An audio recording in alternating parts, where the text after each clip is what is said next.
totally. Good morning बच्चों. We are back here to complete the chapter second part which we had left a few days ago. So जैसे कि आप class 11 के बच्चों को मालूम है कि बोर्ड के रिजल्ट्स आ चुके हैं. You guys must have decided for something. Which line will you be pursuing further? The reason I say this is chemistry है तो मेडिकल में भी होगा और इंजीनियरिंग में भी. But remember one thing guys, both these competitive exams require a great deal of hard work and labor. चलो उस पर ज्ञान किसी और दिन देंगे. आज हम कॉन्सेप्ट ऑफ केमिस्ट्री का सेकंड पीरियड है हमारा. इसको थोड़ा सा आगे बढ़ते हैं. आगे बढ़ने से पहले हम ये रिवाइज कर लेते हैं कि इस टॉपिक इस चैप्टर में हमें ये मालूम चल चुका है कि anything that has space, anything that has weight and occupies space is called matter. Matter can be divided into solid, liquids and gases. They are most of the matter are interconvertible between these three physical states depending on the temperature. अब क्योंकि किसी चीज़ को हम देख सकते हैं उसमें वजन है and it occupies space, we needed some unit to measure it. But before we came to this system of international units, we had a fight between English and metric system.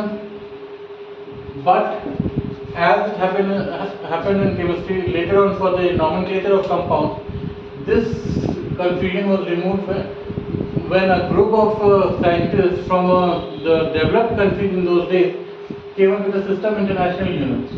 And the system international unit, or what we call as the SI unit, gave us 7 basic physical parameters to measure and told us that anything over and above these 7 you have to derive the units by using these 7 basic principles. So 7 basic measurable quantities: length, temperature, time, current, luminous intensity, thermodynamics, amount of matter, but out of habit I wrote mole because mole is the unit of amount of matter. Okay, so now coming back to what was left in first period, significant figures. The digits in a properly recorded measurement or the total number of the reading is termed as significant figures. Now you'll ask me why did I write the second part? Because the second part is very much obvious. Every figure is called a significant figure if it has a value. I'll ask you, we'll discuss a few things like 0 to 0 is not a significant figure because इसकी कोई value या इस जगह पे होने की वजह से नहीं है, तो सिर्फ 2 जो है वो सिग्निफिकेंट फिगर है. बट 20 2 भी सिग्निफिकेंट है, 0 भी सिग्निफिकेंट है. 200 2 significant, both the 0 significant.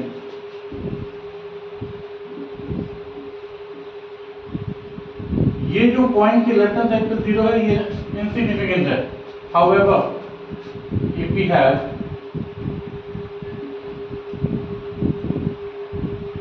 this number, then ये जो पॉइंट के लेफ्ट हैंड में ये जो 0 अभी भी है बट ये सिग्निफिकेंट हो जाते हैं क्योंकि ये एक होल नंबर के पीछे लगे हुए हैं. और यहाँ पे तो 009 जो ये सिग्निफिकेंट है because of the decimal system. So similarly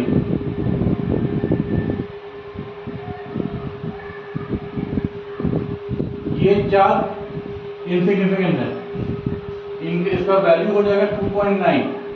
but ये बहुत ज्यादा सिग्निफिकेंट है, ये हो जाएगा 20,000.9. तो आप देख रहे हो कि 0 ही एक ऐसा नंबर है जिसके प्लेसमेंट पे हम लोग ये डिसाइड करते हैं कि वो सिग्निफिकेंट है या नहीं. So the digits in properly recorded measurement और टोटल रिजल्ट. ठीक है. अब कुछ छोटे छोटे एक दो कॉन्सेप्ट हैं. STP, NTP, SATP. Standard temperature and pressure. Standard temperature किसको लिया जा रहा है अभी? बॉइलिंग पॉइंट ऑफ वाटर को.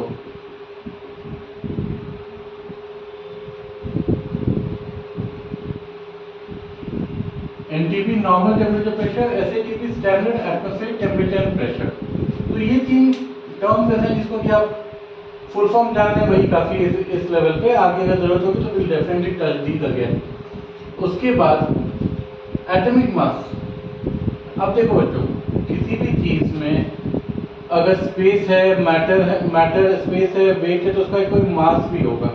क्योंकि हम लोगों ने लास्ट टाइम डिस्कस करा था W is equal to mg।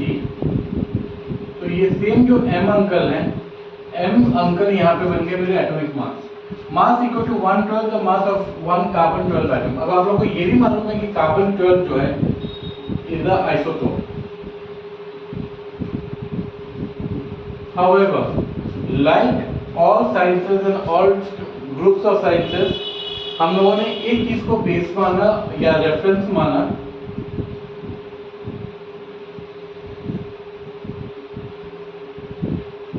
because if we don't take a reference point, then there will be a very big chaos in defining the terms or branches of chemistry or for that matter even branches of physics, क्योंकि हमें एक reference होना बहुत जरूरी है। So atomic mass क्या होता है? Mass equal to 1/12 the mass of 1 carbon 12 atom. तो हमें यहाँ पे क्या करना है? हमें यहाँ पे ये देखना है कि कार्बन 12 एटम जो है उसका एक एटम एक यूनिट का मास कितना, मतलब कार्बन 12 आइसोटोप का अगर मैंने एक यूनिट लिया उसका मास कितना है। तो उस रेफरेंस से जो मेरे एलिमेंट है जिनका मास में जो मेरा एटम है जिसका मास में निकालना चाहता हूँ उसी रेफरेंस से निकलेगा। अब देखो बच्चे, average atomic mass of the isotope of elements taking into account their abundance in nature. अब इसको हम लोगों ने क्या बोला है? Average atomic mass of the isotope of element. मान लो मेरे पास सोडियम प्लस सोडियम 2+, ये दोनों चीजें हैं, इनका मुझे एवरेज एटॉमिक मास निकालना है। तो ऐसा तो होगा नहीं कि मेरे पास एक ही यूनिट इसका होगा, एक यूनिट इसका होगा, दोनों यूनिट को निकाल के डिवाइड बाय 2 कर दिया, हो गया मेरा एवरेज। नहीं, यहाँ पे हम ये भी देखना है कि taking into account their abundance in nature, which means taking into account how much they are present in nature. Could be possible ये 20% होगा Na+, ये 60% होगा Na2+, हो सकता है। तो इन दोनों चीजें, दो factors, taking into account their ये isotope of element with their abundance in nature, उसको ध्यान में रखते हुए हम लोग इसका एवरेज एटॉमिक मास निकालते जब हैं summation of Na+ plus summation of Na2+ divided by percentage abundance. ठीक है, ये है एक जेनरिक फॉर्मूला जो काम करने के लिए अच्छा है। Average atomic mass summation of sodium 1+ plus summation of sodium 2+ divide by the abundance in nature.